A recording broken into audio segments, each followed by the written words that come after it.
बिस्मिल्लाहिर्रहमानिर्रहीम। अस्सलाम वालेकुम रहमतुल्लाहि व बरकातुहू। नाज़रीन हकीम हाफिज़ मोहम्मद वैस बासी आपकी खिदमत में हाजिर। उम्मीद करता हूँ तमाम अहबाब अल्लाह ताला के फ़ज़ल व करम के साथ खैर आफियत से होंगे। अल्लाह ताला सबको सेहत व सलामती अता फ़रमाए। दोस्तों, कल भी मैंने संग्रहनी IBS, जिसको उर्फ़ आम में बोला जाता है, डॉक्टर ज़रात बोलते हैं, तो हमारी तिब की ज़बान में संग्रहनी बोलते हैं। आंतों में ज़ख़म, सोजिश और आंतों की जो दीवारें हैं वो पतली हो जाती हैं। मैंने इस पर कल तफसीली बात भी की थी, मुकम्मल बताया भी था।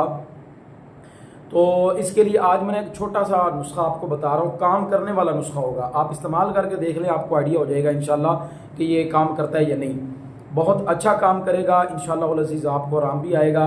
अगर इसके लिए आप पहले तो मेरी वो पिछली वीडियो सुन लें जो मैंने अलामात उसमें मुकम्मल बताई हैं। अगर वाकई आपको IBS का मसला है, संग्रहनी है, इसकी मेन जो अलामत ये होती है कि आप जैसे ही खाना खाएंगे ना, फ़ौरी आप क़ज़ाए हाजत के लिए चले जाएंगे, फ़ौरन आपको पकाने की हाजत हो जाएगी। खाना उसी तरह मतलब टुकड़ों की शक्ल में जो है वो खारिज हो जाएगा। बाज़ औक़ात पतला होकर वो मतलब पकाने की जिस तरह पेचश होते हैं, इस सूरत में निकल जाएगा। तो ये एक मेन सी अलामत होती है। इसके लिए नुस्खा आप नोट फरमा लें। राल सफ़ेद लें आप, हम वज़न दोनों चीज़ें, दो चीज़ें हैं, दोनों हम वज़न आप जितनी जितनी मर्ज़ी ले लें, 50-50 ग्राम ले लें, 25-25 ग्राम ले लें, आपकी मर्ज़ी है। राल सफ़ेद पहले नंबर पे, दूसरे नंबर पे गूंद किक्कर। ये दोनों चीज़ें आपने हम वज़न लेनी है और इनको अच्छी तरीके से आप कूट पीस करना, पाउडर कर लें।